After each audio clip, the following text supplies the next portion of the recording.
Escándalo en Han Country.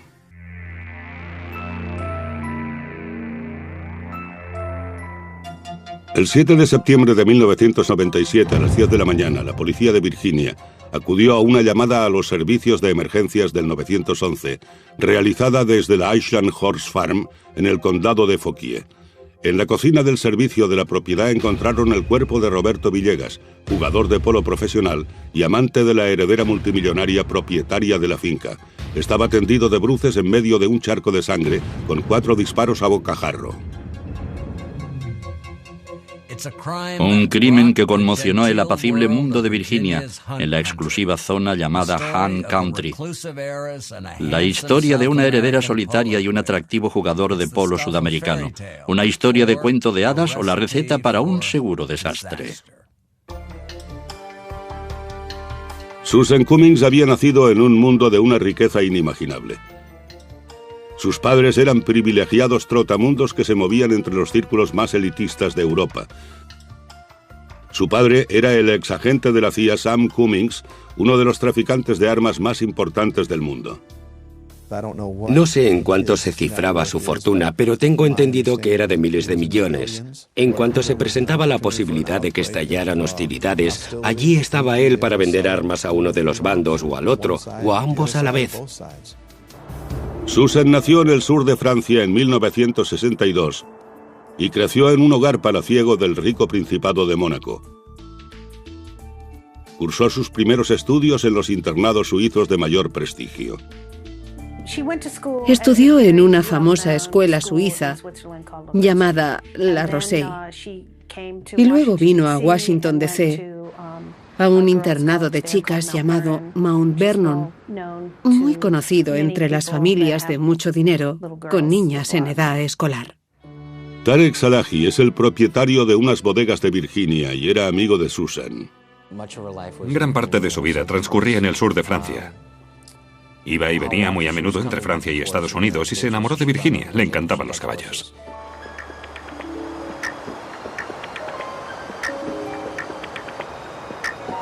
La zona de Virginia de la que Susan se enamoró se llama Han Country, o tierra de caza. Con sus ondulantes colinas y bosques prácticamente vírgenes, es un terreno perfecto para la caza del zorro, las carreras de puras sangres y las competiciones ecuestres, y numerosos equipos profesionales de polo tienen su sede en la zona. Debe haber varios centenares de jugadores de polo en Virginia y Maryland.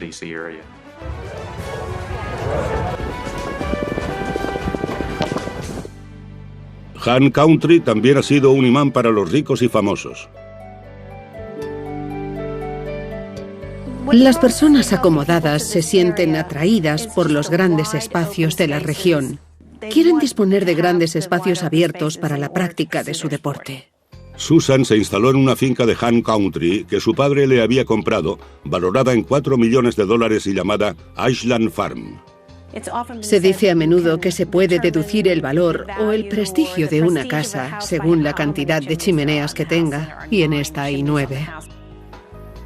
Aunque Ashland Farm era una de las fincas más históricas y espaciosas de Han Country, Susan no invitaba casi nunca a nadie. Cuando lo hacía, sus invitados se quedaban a menudo asombrados por lo que encontraban. Una noche nos invitó a cenar a mi mujer y a mí. Llevaba ya bastantes años viviendo en la casa, pero era muy extraño porque la casa estaba prácticamente sin amueblar. Utilizaba una pequeña cocina y un pequeño comedor adjunto. Había algunas sillas, un sofá y un televisor. Me parece que eran los únicos muebles en toda la casa. El espartano gusto decorativo de Susan encajaba con su personalidad. Susan era la persona más tímida que he conocido. Era sumamente reservada. En lugar de relacionarse con otras personas, Susan pasaba gran parte de su tiempo rodeada de animales. Le encantaban los caballos, los perros, los gatos. En realidad su granja estaba llena de ellos. Adoraba los animales. Siempre se preocupaba por los gatos que pululaban por el establo, por si tenían suficiente comida, y les instalaba cajas de arena y se aseguraba de que estuvieran vacunados y sanos. Estaba loca por los animales. Conozco a muchas señoras ricas como Susan Cummings que prefieren la compañía de los animales en lugar de los seres humanos. Suelen rehuir la atención de los medios y prefieren vivir apartadas de la vida social. Para Susan, Ashland Farm era un lugar perfecto. En verano de 1994, Susan asistió a un partido de polo en el club de polo Great Meadow. El club Great Meadow organizaba partidos de polo cada viernes por la noche, un acontecimiento muy social, en el mejor sentido del término. Reúne a todos los vecinos de la zona para ver el partido de polo y organizar picnics al aire libre, y la gente se divierte de lo lindo. O sea que es un punto de encuentro para los jugadores de polo y los vecinos de toda la zona. La primera vez que la vi, Susan había acudido a un partido de polo vespertino de los viernes. Estaba muy emocionada con el partido. Era una verdadera forofa de los caballos. Nosotros tenemos una escuela de polo para fomentar este deporte, para darlo a conocer entre la gente de la zona. Susan se apuntó a las clases de polo y quedó inmediatamente cautivada. Gastó cientos de miles de dólares en convertir Ashland Farm en un establecimiento ecuestre de primera. Todo está muy cuidado. Hay varios establos. Tiene todo lo que pueda desearse en una instalación ecuestre. Era una granja perfecta para tener el caballo en pupilaje. Era un lugar muy tranquilo y apacible, realmente agradable. Aunque Ashland Farm fuera una de las mejores instalaciones ecuestres de la zona, Susan no destacaba como jugadora de polo.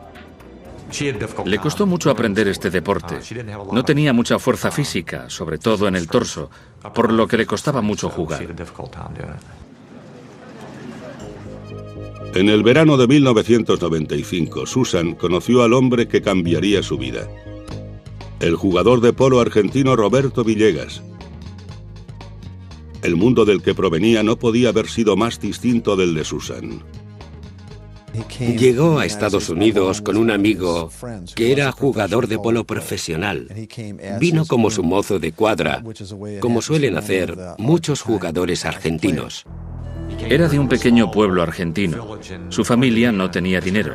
Cuando llegó no sabía ni una palabra de inglés, pero vino como mozo de cuadra y fue progresando lentamente hasta llegar a tener su propia cuadra de caballos. Además de tener su propia cuadra de polis de polo, en la década de 1990, Roberto era también una estrella en los torneos invernales de Florida. Muchos profesionales vienen aquí en verano cuando no están jugando en Florida y se dispersan entre los otros equipos para jugar en los partidos. Era un jugador fenomenal y a todo el mundo le gustaba jugar con él porque era un caballero y jugaba realmente bien. Gracias a su carácter campechano y despreocupado, Roberto se convirtió en una estrella tanto dentro como fuera del campo de polo. Es un seductor, es un jugador de polo. Tiene un carisma extraordinario. Siempre sonriente, siempre alegre, siempre optimista.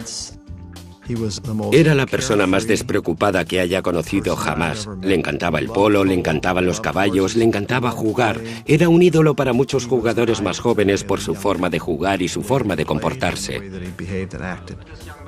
Nunca le vi perder los estribos, siempre mantenía la calma, y eso que muchas veces puede ser un deporte bastante violento.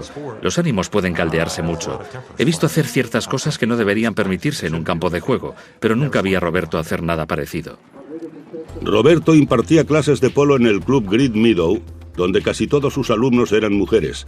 Se ganó la reputación de Casanova en Han Country.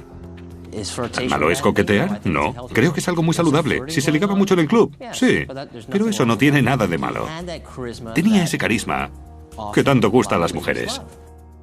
Pero en agosto de 1995, Roberto Villegas dejó de interesarse por las demás señoras y empezó a interesarse por una de sus alumnas en particular, Susan Cummings. Al poco tiempo, el sociable argentino, antiguo mozo de cuadras, y la solitaria multimillonaria educada en Europa se habían enamorado.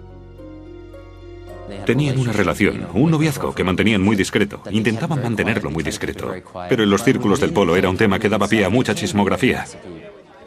Empezaron a ser inseparables. Era realmente interesante. Siempre que les veías juntos, iban agarrados de la mano.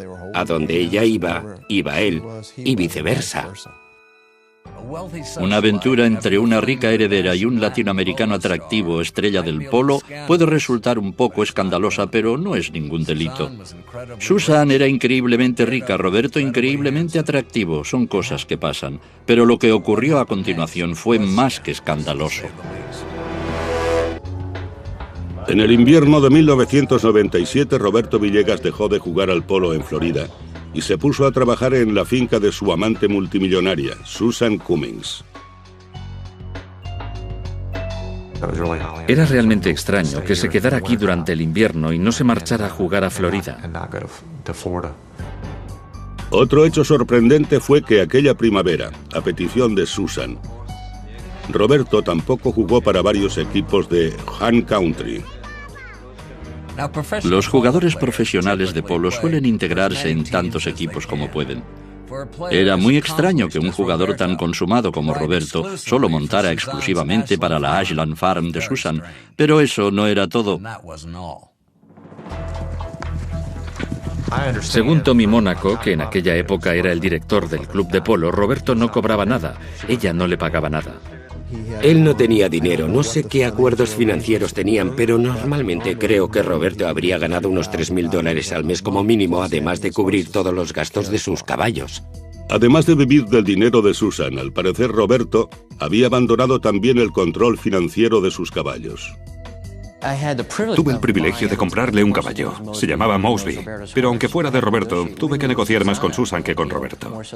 Era ella la que tenía la última palabra en cuanto a la venta de aquel caballo. Como única mecenas de Roberto y responsable financiera de sus caballos, Susan Cummings controlaba todos los aspectos de la carrera profesional del jugador de polo. Todos excepto uno. En cuanto al entrenamiento de sus caballos, Roberto trabajaba cuando y como él quería. Los argentinos suelen encargarse en persona del entrenamiento de sus caballos. Quizás sean un poco más duros en su forma de entrenar que otra gente de este país. Pero empezó a correr el rumor de que Roberto trataba a Susan igual que trataba a sus caballos.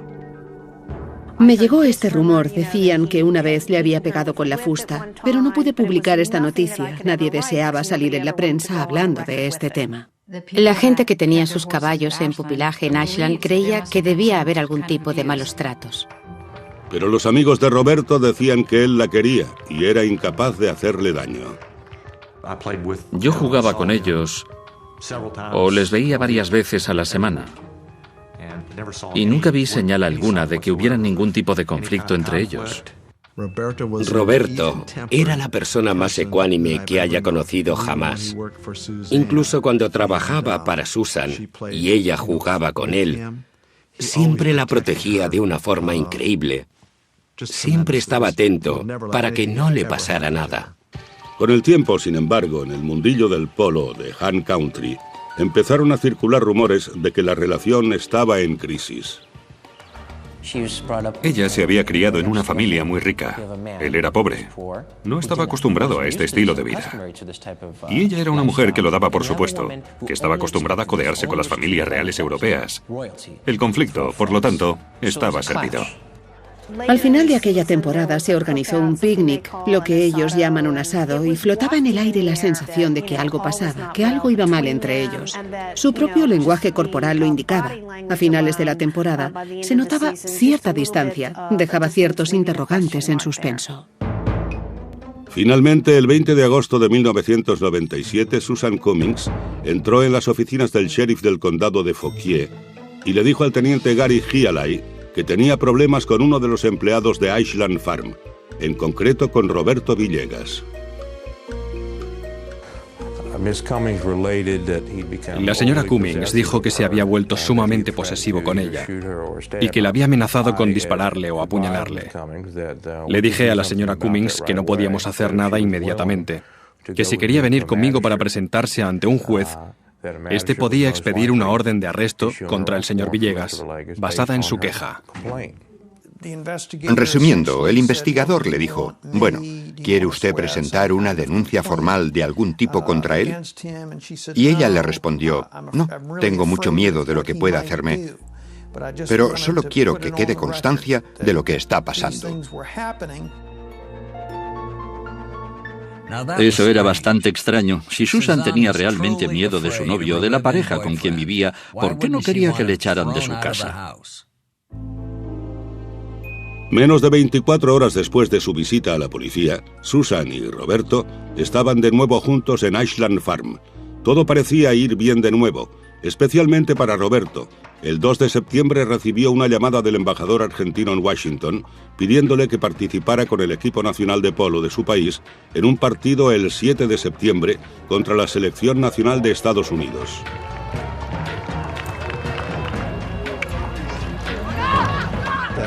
Era un día muy importante para Roberto. El embajador de Argentina estaría presente y era un acontecimiento muy especial para él. Por desgracia, Roberto no tendría nunca la oportunidad de jugar para el equipo nacional de su país. Después de esta pausa, la policía recibe una llamada de socorro de Ashland Farm a primera hora de la mañana. ¿Le ha disparado? ¿Le ha disparado? Y la señora Justicia tendrá un cara a cara con una multimillonaria. El 5 y 6 de septiembre de 1997, Roberto Villegas y Susan Cummings jugaron en 3 partidos de polo de beneficencia antes de regresar a Ashland Farm. Roberto tenía que prepararse para el que sería sin duda el partido más importante de su vida, entre el equipo nacional de Estados Unidos y el de su país natal, Argentina. El equipo nacional argentino es el Dream Team del polo. Para un jugador de polo, el honor más grande es probablemente que le inviten a jugar en él. Roberto estaba sin duda muy ilusionado y con muchas ganas de jugar el partido, pero Susan no lo veía así. Ella le dijo que no podía ir y él probablemente le contestó que se llevaba los caballos, que eran suyos y que se iba. Pero Roberto Villegas nunca salió de Ashland Farm. A las 10 de la mañana, los servicios de emergencia recibieron una llamada de Susan Cummings. ¿De qué tipo de emergencia se trata? Sí, hay un hombre. Le han disparado y está muerto. ¿Dónde? En Ashland Farm. Hablé con el sargento Haley hará cerca de una semana y ya conoce a ese hombre. Vamos a ver, ¿acaba de verle o...? Ha intentado matarme. Me pareció muy extraño que estuviera tan tranquila, teniendo en cuenta que acababa de matar a alguien de un disparo. Bien, ¿le ha disparado usted? Tenía una pistola, sí. ¿Le ha disparado usted? Tengo que hablar con mi abogado. Con Susan Cummings todavía al teléfono, el oficial Michael Zitz empezó a enviar coches patrulla a Ashland Farm. Lo primero que hice fue informar al supervisor de las patrullas móviles, el sargento Kuno Andersen, de que había recibido una llamada de una señora que decía haber disparado y matado a un hombre en su cocina. Pocos minutos después, el sargento Kuno Andersen llegó a Ashland Farm. Cuando llegué a la casa, noté enseguida que tenía sangre en uno de sus brazos. Creo que era el brazo izquierdo. Estaba chorreando sangre de un rojo vivo. Susan le dijo al sargento Andersen que Roberto la había atacado con un cuchillo. Durante la refriega había conseguido hacerse con una pistola que tenía escondida en la cocina y le había disparado. Pero los investigadores que llegaron a continuación para trabajar en la escena del crimen empezaron a dudar de la versión de Susan casi de inmediato. Les pedí que me llevaran al lugar donde se encontraba la víctima. Me guiaron, tuvimos que atravesar toda la casa, hasta la parte de atrás, hasta la zona de la cocina de abajo.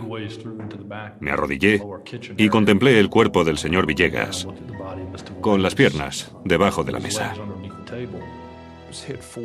Le habían disparado 4 veces. Tenía heridas de bala en el cuello y otra en el hombro. Le había atravesado la espalda. Y la otra bala le había entrado por el lado derecho del torso. Por todo lo cual, los detectives dedujeron que Roberto estaba sentado a la mesa de la cocina, dándole la espalda a Susan Cummings y tomando su desayuno cuando recibió los disparos.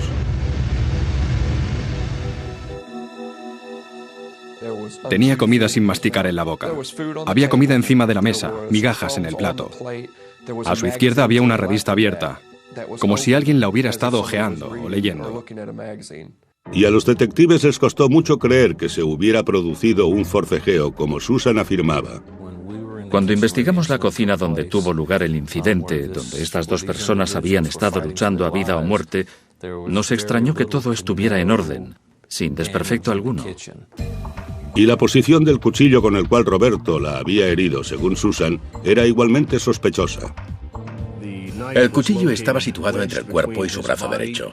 Eso quiere decir que el señor Villegas había agarrado el cuchillo, había herido a la señora Cummings y había seguido desayunando sin soltar el cuchillo. Había recibido los disparos, había caído de la silla con el cuchillo en la mano, había aterrizado en el suelo con el cuchillo contra su cuerpo y en ningún momento se había manchado de sangre, ni había perforado su cuerpo, ni su ropa, ni nada. Las leyes de la física son difíciles de contravenir. Era imposible. Además, las heridas que Susan decía haber recibido durante el ataque de Roberto eran todavía más sospechosas. Enseguida tuve la impresión de que eran unas heridas muy superficiales y además autoinfligidas. Si agarro a alguien del brazo y le pincho con el cuchillo, esa persona no se quedará tan tranquila esperando que le corte, se moverá, se debatirá. La profundidad de las heridas, su orientación y su alineación serán muy distintas, a menos que esté tranquilamente plantada esperando que le hiera sin presentar resistencia alguna. Y enseguida me pareció realmente extraño y totalmente improbable. La historia de Susan también fallaba en cuanto a la hora en que había tenido lugar el incidente. A las 10:15, cuando llegó la policía, la sangre de Roberto ya se había coagulado, lo cual indicaba que le habían disparado mucho antes de que Susan llamara al 911. La policía no se creyó ni por un momento la historia de legítima defensa de Susan. ¿Quién podía creerla? Ninguna prueba física la respaldaba. Aquello no encajaba. Estudiando todos los detalles, era evidente que se trataba de un asesinato. Por lo que yo podía ver, había sido una ejecución. Cuanto más investigaba la policía, más pruebas surgían de que no se trataba de un asunto de legítima defensa y de que la heredera multimillonaria no era tan tímida y pasiva como todo el mundo creía. Entramos en una habitación de la primera planta de la casa principal, que parecía ser el dormitorio de Susan. En aquella habitación encontramos varias pistolas. Encontramos un Magnum 357 debajo del colchón, un revólver hand cannon de acero inoxidable. Al seguir investigando, los detectives encontraron todavía más pruebas que contradecían su historia. Encontramos una bala sin usar encima de un bloc de notas en el despacho situado al otro lado del pasillo que daba a la cocina. En su dormitorio de la primera planta, dentro de un armario, encontramos la funda del revólver. Al parecer, alguien había entrado. Había sacado el revólver, pero había dejado la funda en el armario, había bajado a la planta baja y había disparado con el arma. Había que subir 2 tramos de escalera para ir a buscar la pistola. Sí, aquí es donde estaba la pistola utilizada en el homicidio. Y si esto había sido así, si había podido alejarse tanto del señor Villegas, ¿por qué no había llamado a la policía? Pero los investigadores decidieron que en lugar de llamar a la policía, Susan había regresado a la cocina y matado a Roberto. Pensamos que Roberto debía estar solo en la cocina desayunando cuando la señora Cummings entró y empezó a discutir con él. Ella se enfadó tanto que subió a su dormitorio, cogió el revólver y mientras Roberto seguía desayunando, bajó sin hacer ruido hasta aquel rincón, apuntó y empezó a disparar. Después de matar al señor Villegas, cogió el cuchillo, se hirió en el brazo y puso el cuchillo junto al cuerpo del señor Villegas. La policía consideró que tenía pruebas más que suficientes para detener a Susan Cummings, acusada de asesinato. Pero Susan tenía muchas maneras de evitar la cárcel. Millones de ellas, de hecho. El 7 de septiembre de 1997, horas después de que la policía retirara el cuerpo de Roberto Villegas de Ashland Farm, Susan Cummings fue detenida acusada de asesinato. Susan contrató a uno de los abogados más caros y famosos del país, Blair Howard. Blair Howard era un hombre muy bien situado, tanto en Palm Beach como en Washington, D.C. Había sido el abogado defensor de otro caso muy famoso, en el que un marido despechado había disparado y matado al amante de su esposa y se había salido de rositas gracias a Blair Howard. Cuando los acusados contratan abogados famosos, están mandando un mensaje. Piensan defenderse con todos los medios financieros a su alcance. Blair Howard es uno de los mejores abogados que puedan conseguirse con dinero. En el centro de detención del condado de Fauquier, Susan Cummings tuvo una entrevista privada con su abogado. La historia que oí aquella mañana, más o menos una hora después del incidente, fue la misma historia que escuchó el jurado.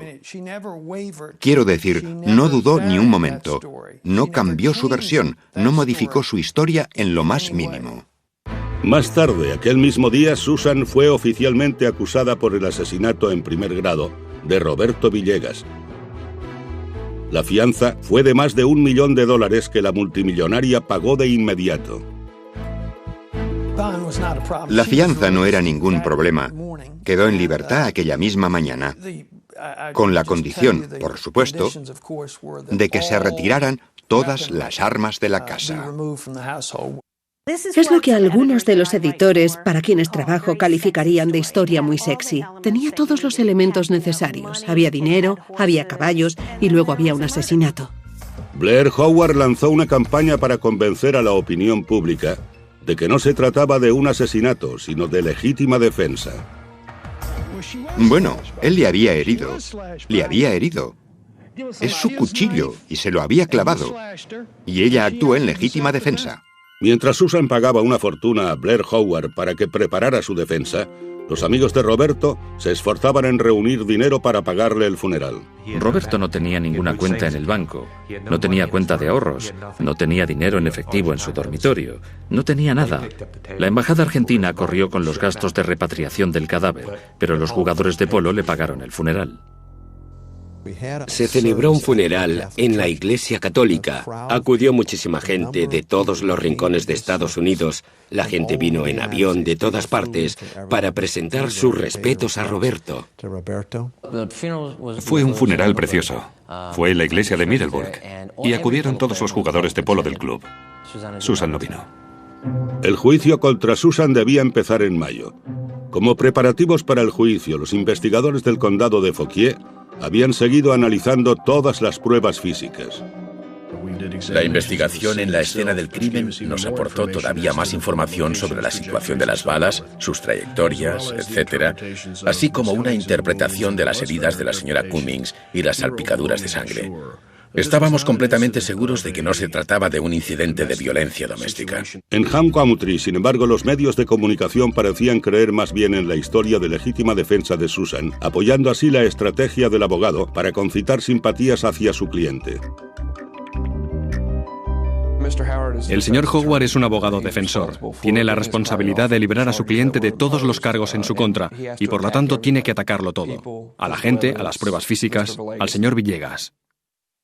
La fiscalía, mientras tanto, optó por el silencio. No íbamos a hablar de nuestra estrategia, de lo que pensábamos presentar en el juicio. La estrategia de la acusación sería sencilla: presentar la enorme cantidad de pruebas físicas que indicaban un asesinato premeditado y dejar que el jurado declarara culpable a la acusada. Pero el proceso no resultó ser tan sencillo. Después de esta pausa, la multimillonaria Susan Cummings comparece ante un jurado de Hunt County, acusada del asesinato de Roberto Villegas. El 6 de mayo de 1998 empezó el juicio contra Susan Cummings por el asesinato de su amante argentino Roberto Villegas. En lugares como Hunt County, la gente odia este tipo de juicios. Los ricos y poderosos vienen a vivir aquí precisamente para que no les molesten. Y por supuesto, el circo mediático que rodeó el caso les pareció muy molesto. Desde el primer día, el juicio fue una batalla campal entre los medios de comunicación. Toda la prensa rosa estaba aquí cazando entrevistas. Cuando por fin empezó el juicio, Warrenton estaba tan iluminado como Times Square. con todas las parabólicas, y periodistas, incluso de la prensa extranjera, cubriendo la noticia. Cuando empezó el juicio, fue evidente que la acusación se proponía concentrarse en las pruebas físicas. Se recibió una llamada al 911 de la señora Cummings en persona. Bien, ¿le disparó usted? Tenía una pistola, sí. El señor Villegas estaba obviamente muerto en medio de un gran charco de sangre, de una consistencia que, según la policía, no encajaba con la hora en que se realizó la llamada al 911. También teníamos la posición del cuchillo y la trayectoria de las balas que se encontraron en su cuerpo. Utilizamos un maniquí de la misma talla que el señor Villegas. Y gracias a nuestras mediciones y a la documentación en el escenario del crimen, pudimos demostrar que el señor Villegas estaba sentado a la mesa cuando recibió los disparos. Todas las balas presentaban una trayectoria desde el lado derecho y con una inclinación de arriba a abajo. Todas están disparadas desde arriba, como si alguien estuviera de pie junto al señor Villegas en el momento de disparar. Pero la estrategia de la defensa consistió en ignorar las pruebas físicas y presentar a Villegas como el amante peligroso y abusivo de Susan. Ella creyó que era el último día de su vida. Estaba mortalmente asustada, no sabía qué hacer. Y llegado a este punto dijo, no puedo más, no tenía otra opción, y empezó a disparar.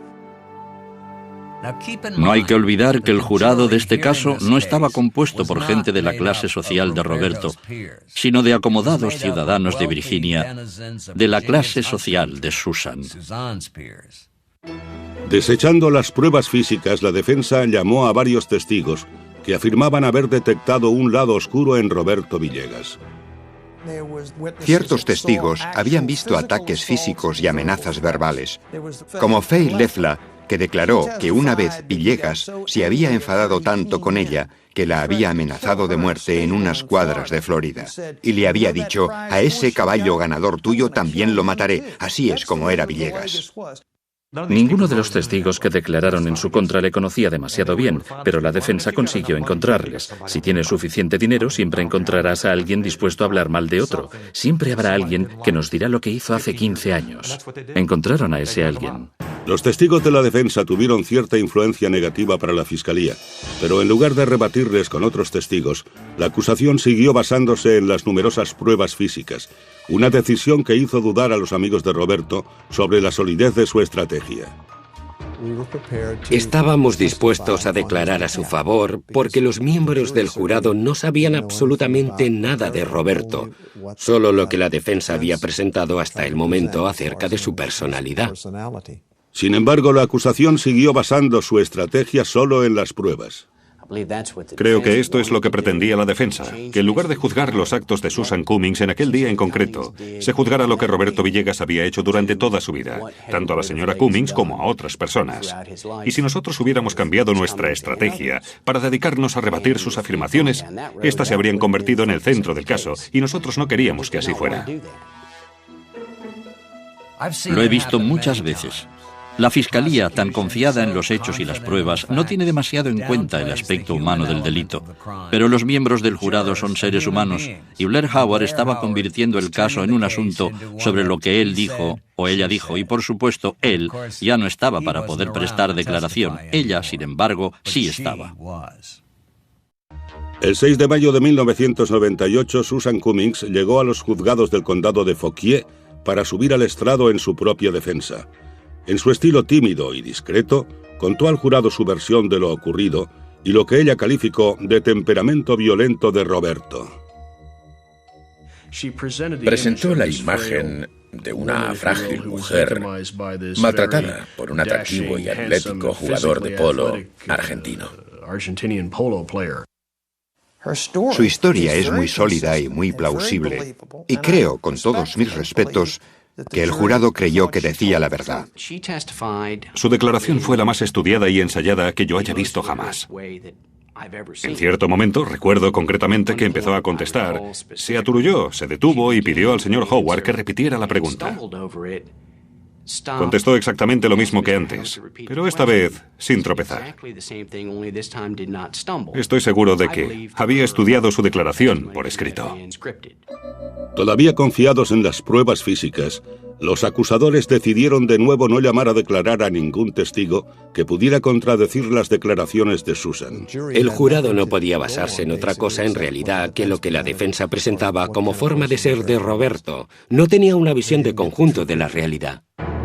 El 11 de mayo de 1998 terminaron los alegatos del fiscal y la defensa. Cuando el jurado se retiró para deliberar, yo estaba completamente seguro de que iba a declarar a la señora Cummings culpable de asesinato. Creo que ciertos miembros del jurado se basaron en la declaración de la acusada y creyeron que en aquellas circunstancias había actuado en legítima defensa. La suerte de Susan Cummings estaba ahora en manos del jurado. Después de esta pausa, el escandaloso veredicto en el juicio por asesinato contra la multimillonaria Susan Cummings. El 12 de mayo de 1998, un jurado de Virginia anunció haber llegado a un veredicto en el juicio por asesinato contra una heredera multimillonaria, Susan Cummings. Susan Cummings fue declarada culpable, pero no de un asesinato en primer grado, ni siquiera en segundo grado. En lugar de ello, el jurado la declaró culpable de homicidio voluntario, delito castigado con una sentencia máxima de 10 años de cárcel y una multa de hasta $12.500. Las pruebas del caso indicaban claramente que se trataba de un asesinato en primer grado. Susan Cummings firmó un abultado talón a nombre de Blair Howard para compensarle por su trabajo, un precio justificado con creces. No me cabe la menor duda, teniendo en cuenta mi experiencia y a juzgar por lo que vi en el escenario del crimen y el desarrollo del juicio, de que Susan Cummings había asesinado a Roberto Villegas. La señora Cummings mató a ese hombre a sangre fría. Las personas como yo que pasamos horas en el escenario del crimen examinando el cadáver del señor Villegas, estudiando el informe forense, que pasamos semanas y semanas preparando el caso, éramos plenamente conscientes de la situación y era horrible. Podía ponerme perfectamente en su lugar. Me identifiqué con ella. Yo también vengo de una familia rica y tenía la sensación de que habría reaccionado como ella. Si la fiscalía hubiera llamado a declarar a testigos que presentaran el carácter de Roberto bajo otra luz, creo que el jurado hubiera tenido más problemas para llegar a un veredicto. Los amigos de Roberto en la comunidad de jugadores de polo quedaron consternados. Me pareció realmente injusto. No encajaba con el crimen. Me sentí muy decepcionado por no poder declarar y defender a Roberto, defender su nombre, explicar cómo era. Creían que la cantidad de pruebas forenses que tenían bastarían para demostrar su culpabilidad. Pero ya ve lo que ocurrió. Perdieron. La fiscalía no perdió por completo, por supuesto. Susan Cummings tendría que ir a la cárcel por su crimen. Pero cuando el jurado anunció la sentencia, resultó ser todavía más escandalosa que el veredicto.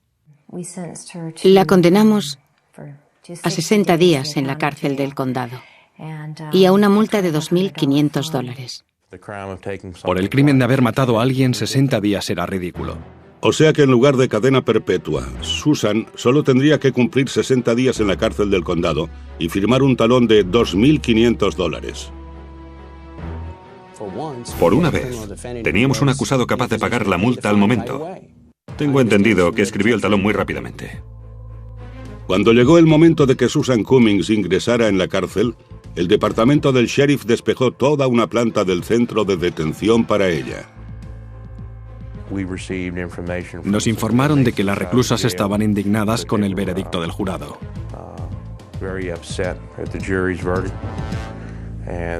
Y de que cuando se enteraron de la condena que había recibido, se propusieron atacarla.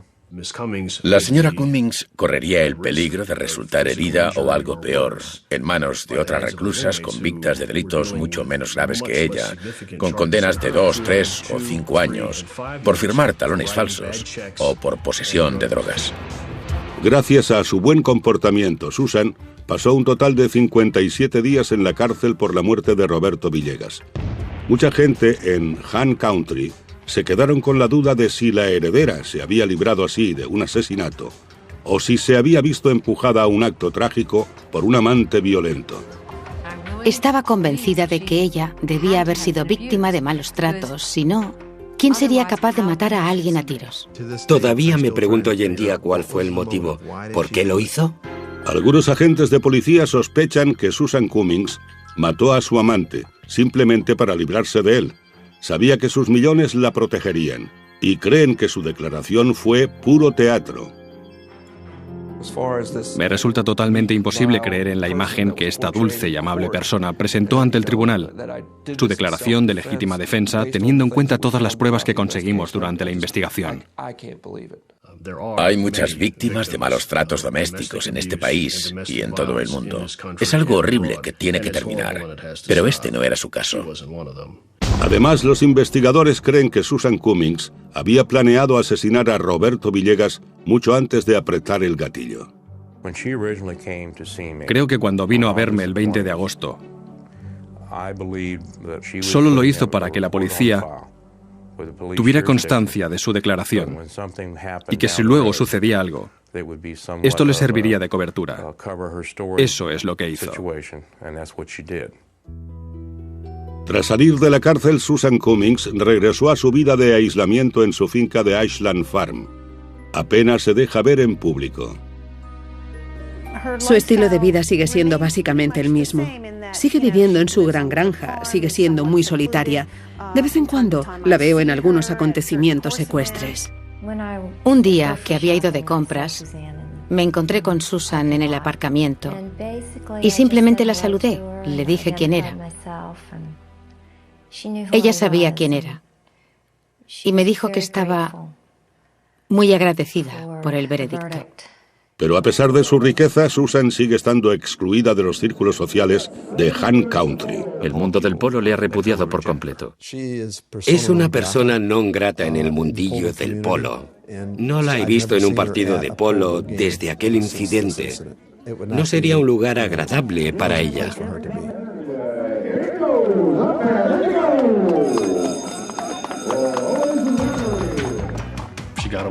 Cometió un asesinato y quedó impune. Cumplió sus 60 días, o los que fuera, y salió en libertad. Es realmente vergonzoso que alguien pueda matar a otra persona y solo la condenen a 60 días. Mientras que, por ejemplo, si alguien intenta venderme crack o cocaína, puedo meterle en la cárcel durante 60 años por una dosis de $50. Por desgracia, así es como funciona el sistema.